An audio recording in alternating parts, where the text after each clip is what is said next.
તો કેમ છો બધા મજામાં ને તમારા બધાનું સ્ટડી ટેલર ધ હાર્દિકમાં ખૂબ જ સ્વાગત છે। આજે આપણે ગણિતના એક ટોપિક વિશે વાત કરીશું। આપણે ચક્રવૃદ્ધિ વ્યાજની ચર્ચા કરતા હતા। આની પહેલાં એક વિડીયો આવી ગયો છે જેની અંદર મેં તમને ડિટેલમાં સમજાવેલું છે કે ચક્રવૃદ્ધિ વ્યાજ જે છે એ એકદમ શોર્ટકટ રીતથી કઈ રીતે ફાઇન્ડ આઉટ કરી શકાય અથવા શોધી શકાય, બરાબર। તો તમે તે વિડીયોનો જોયો હોય તો પહેલાં તમે તે વિડીયો જોઈ લો, કારણ કે એની અંદર મેં બધી વસ્તુ બેઝિકથી સમજાવેલી છે કે બધી વસ્તુ કઈ રીતે ફાઇન્ડ આઉટ કરવાની છે। પરંતુ ઘણા બધા લોકોનું એવું કહેવાનું થતું હતું કે એ વિડીયોની અંદર તો માત્ર આપણે જે 10% જે છે 10% 10% વાળા દાખલા જ જોયેલા હતા। તો આજના આ વિડીયો લેક્ચરની અંદર આપણે બીજા અમુક દાખલા પણ જોઈશું, બરાબર। જેમ કે પહેલો દાખલો જોઈએ, બરાબર, પ્રેક્ટિસ માટે પહેલો દાખલો જોઈએ કે ફોર એક્ઝામ્પલ માની લો કે 70,000 રૂપિયા છે, 70,000 રૂપિયાનું, બરાબર, 2 વર્ષ માટે 7% લેખે ચક્રવૃદ્ધિ વ્યાજ એટલે કે કમ્પાઉન્ડ ઇન્ટરેસ્ટ શોધવું છે, બરાબર। શું ગોતવાનું છે? ફરીથી એકવાર રકમ સમજી લઈએ। 70,000 રૂપિયાનું 2 વર્ષ માટે 7% લેખે ચક્રવૃદ્ધિ વ્યાજ શોધવાનું છે। તો હવે જો તમે પહેલો વિડીયો જોયેલો હશે એટલે તમને અંદાજ આવી ગયો હશે કે આપણે શું કરવાનું છે। સૌથી પહેલાં શું કરીશું, આપણે આ જે 70,000 જે છે એને અહીંયા લખવાના છે, બરાબર। અને 2 વર્ષ છે તો અહીંયા 2 તીર કરી નાખવાના છે, આવી રીતે 2 તીર કરી નાખવાના છે, બરાબર। કેટલા ટકા માટે? 7% માટે, 7%, 7%, તો એ અહીંયા લખી નાખવાના છે, બરાબર। 7% અહીંયા લખી નાખીશું, તો આ 7% અને અહીંયા પણ 7%, બરાબર। હવે શું કરવાનું છે? 70,000 ના 7% કાઢવાના છે। તો 70,000 ના 7% કાઢીએ। જે જૂના વિદ્યાર્થીઓ જે છે જેણે આગળના બધા વિડીયો જોયેલા છે એમને ખ્યાલ આવી ગયો છે કે કઈ રીતે કાઢશું। સૌથી પહેલા આપણે શું કરીશું?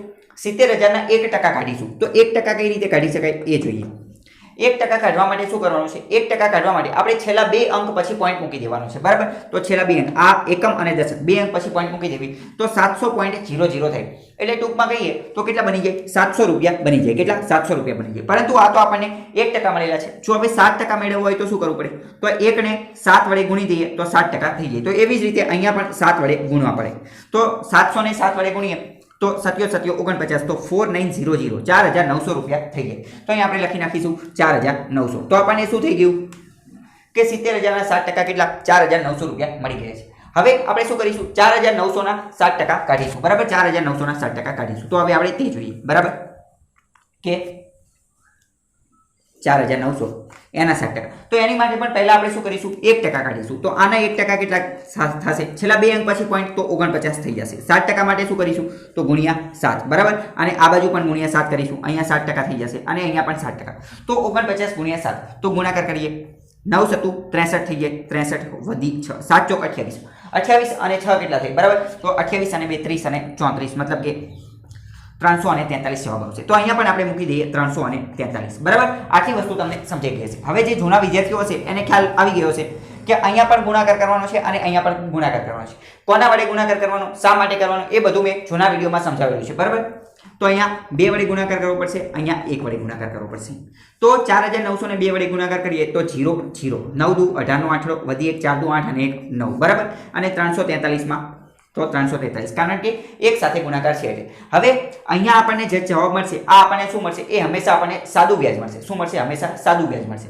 તો હવે ચક્રવૃદ્ધિ વ્યાજ મેળવવું હોય તો આ બંનેનો સરવાળો કરવાનો, બંનેનો સરવાળો। તો અહીંયા આપણે સરવાળો કરી નાખી કે અહીંયા સરવાળો, તો 3 4 8 વત્તા 3 કેટલા થાય? 8 ને 2 10 ને 1 11 અને 9 ને 1 10। તો આ જે આપણને જવાબ મળેલો છે આ આપણને શું મળેલું છે? CI એટલે કે કમ્પાઉન્ડ ઇન્ટરેસ્ટ, ચક્રવૃદ્ધિ વ્યાજ મળેલું છે, બરાબર। તો એકદમ સરળતાથી આપણે દાખલો ગણીએ।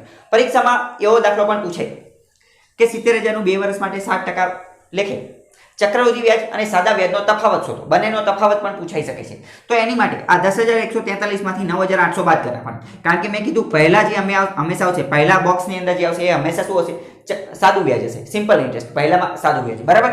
તો આમાંથી આ બાદ કરી નાખી તો આપણને મળી જાય। અથવા તો પહેલા સિવાયનું બાકીનું જે વધેલું હોય, પહેલા સિવાયનું બાકીનું જે વધેલું એ હંમેશા તફાવત હોય છે। તો અહીંયા કેટલા બચેલા છે? 343, એ શું મળશે? તફાવત મળશે, બરાબર। તો આ તમને ખબર હોવી જોઈએ। હવે આપણે બીજો દાખલો જોઈએ, બરાબર।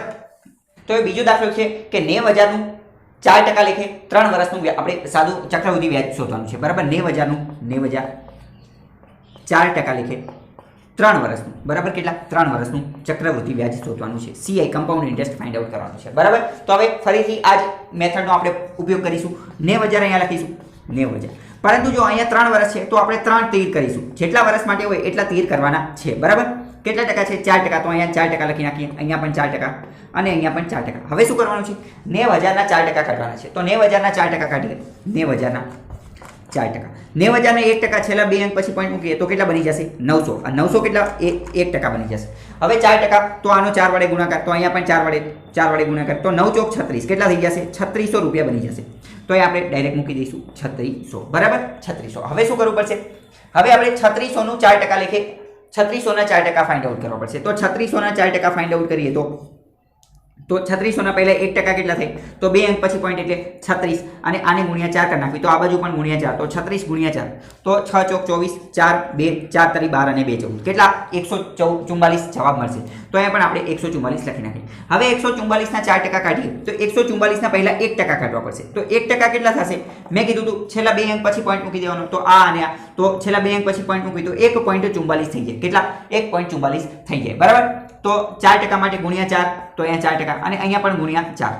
તો એ ગુણાકાર કરીએ, ચોકો ચોકો 16 નો છગડો વધી 1, ચોકો ચોકો 16 ને 1 17 નો સાતડો વધી 1, 4 1 4 અને 5. બરાબર. આટલું સમજાણું હશે. હવે અહીંયા જો 1 અને 2 અંક પછી પોઈન્ટ છે, તો અહીંયા 576 માં પણ 2 અંક પછી પોઈન્ટ મૂકીશું 1 અને 2, તો જવાબ શું મળશે? 5.76 જવાબ મળશે. કેટલો? 5.76. તો અહીંયા લખી નાખીએ 5.76. બરાબર. તો આટલી વસ્તુ તમને સમજાણી હશે. હવે શું કરવું પડશે? હવે આ ત્રણેય જગ્યાએ આપણે ગુણાકાર કરવો પડશે.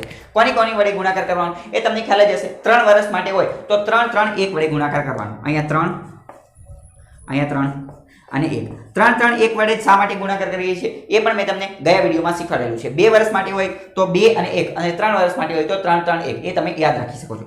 તો 3600 ગુણ્યા 3 કરીએ તો ગુણાકાર 0 0 6 તરી 18 નો આંકડો વધી 1 3 તરી 9 અને 1 10. બરાબર. અહીંયા જોઈએ તો 4 તરી 12 વધી 1 4 તરી 12 અને 1 13 વધી 1 3 1 3 અને 1 4. બરાબર. અને અહીંયા તો એક સાથે ગુણાકાર છે તો 5.76. હવે જો સાદું વ્યાજ પૂછેલું હોત તો સાદું વ્યાજ શું હશે? તમે ફટાક દઈને આન્સર આપી દેશો કે 10800 જે છે એ સાદું વ્યાજ છે. બરાબર. એવું પૂછેલું હોત કે બંનેનો તફાવત શું છે, તો આ પહેલા સિવાયનું જે છે, પહેલા સિવાયનું જે બાકીનું બચેલું એ તફાવત છે. તો 432 અને બીજા 5.76 આ બંનેનો સરવાળો કરવાનો. 432 + 5 કેટલા થાય? તો 437.76. બરાબર. એ તફાવત થઈ જશે. પરંતુ ચક્રવૃદ્ધિ વ્યાજ સીઆઈ પૂછેલું છે તો બધાનો સરવાળો કરીએ. 10800 + 432 અને 5.76. બરાબર. તો આવી રીતે અહીંયા ક્યાંય પોઈન્ટ નથી તો પોઈન્ટ 00 લગાવી દઈએ, અથવા ન લગાવી તો પણ ચાલે. બરાબર. તો એ 0.76. 5 અને 2 7 3 8 અને 4 12 નો બગડો વધી 1 1 અને 1, તો 11237.76. આ પ્રકારનો આપણને કંઈક જવાબ મળશે. બરાબર. તો હવે આપણે ત્રીજો દાખલો જોઈએ. તો હવે જો બીજા નંબરનો જે દાખલો જે છે આ બીજા નંબરનો, એની અંદર રૂપિયા 16,000 નું 2% લેખે 2 વર્ષનું ચક્રવૃદ્ધિ વ્યાજ પૂછેલું છે. 16,000 નું 2% લેખે 2 વર્ષનું ચક્રવૃદ્ધિ. તો એકદમ સહેલું છે. અહીંયા શું કરવાનું છે? સૌથી પહેલા 16,000 લખી નાખવાના છે. બરાબર. હવે 2 વર્ષ માટે છે તો 2 તીર કરી નાખીશું. 2 તીર અને 2% છે તો અહીંયા 2% ઉપર મૂકી દેવાના છે. બરાબર. હવે 16,000 ના 2% ગોતવાના છે. તો 16,000 ના 2% આપણે ફાઇન્ડ આઉટ કરીએ. 16,000 ના 2%. બરાબર. સૌથી પહેલા 1% કેટલા થશે? તો 2 અંક પછી પોઈન્ટ મૂકીશું તો અહીંયા પોઈન્ટ આવશે એટલે કેટલા આવશે? 160 બની જશે. અને 2% તો આને ગુણ્યા 2 કરવા પડશે. અહીંયા 2 એટલે શું થઈ જાય? 2%. તો અહીંયા પણ ગુણ્યા 2 કરીએ તો 160 ગુણ્યા 2 તો 16 દુ 32 એટલે કેટલા થઈ જાય? 320. તો અહીંયા લખી દઈશું 320. બરાબર. જો અત્યારે આ બધું ફટાફટ ઝડપથી સમજાવું છું કારણ કે આ બધાના મેં અલગથી વિડીયો લેક્ચર મૂકેલા છે, તો તમે તે જોઈ શકો છો જો તમને તે નો ખ્યાલ હોય તો. બરાબર. તો અહીંયા 320 થઈ જશે. હવે આ 320 ના પણ ફરીથી 2% કાઢવા પડશે. તો 320 ના 2% કાઢીએ તો પહેલા 320 ના 1% કાઢીએ તો 320 ના 1% કેટલા થશે? 3.20. કારણ કે 2 અંક પછી પોઈન્ટ તો 3.20 અથવા 3.2 થઈ જશે. બરાબર. આગળના લેક્ચરમાં જોઈ લીધું છે. હવે 2% તો અહીંયા આને ગુણ્યા 2 કરીએ તો 2%, અહીંયા પણ ગુણ્યા 2 કરવા પડશે. તો 32 દુ 64 થઈ જાય, અથવા 2 દુ 4 અને 3 દુ 6 અને 1 અંક પછી પોઈન્ટ, તો અહીંયા પણ 1 અંક પછી પોઈન્ટ. જવાબ મળી જશે 6.4.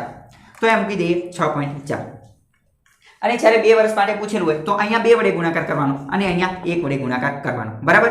તો 320 ગુણ્યા 2 તો 0 2 દુ 4 અને 3 દુ 6 640 અને અહીંયા 6.4. બરાબર. હવે પહેલા જે 640 આવેલું છે એ તમને ખ્યાલ આવી ગયો છે કે એ શું છે? એ સાદું વ્યાજ છે. અને ચક્રવૃદ્ધિ વ્યાજ જોઈએ તો આ બેનો સરવાળો કરવાનો. તફાવત પૂછે તો 6.4. બરાબર. તો સરવાળો કરીએ તો અહીંયા 6.4 લખી તો 0.4 મતલબ કે 646.4. આ આપણને આ આટલા રૂપિયા શું મળેલું છે? એ ચક્રવૃદ્ધિ વ્યાજ મળેલું છે. બરાબર. તો આ તમને ખબર હોવી જોઈએ. હવે આપણે બીજો દાખલો જોઈએ આગળનો.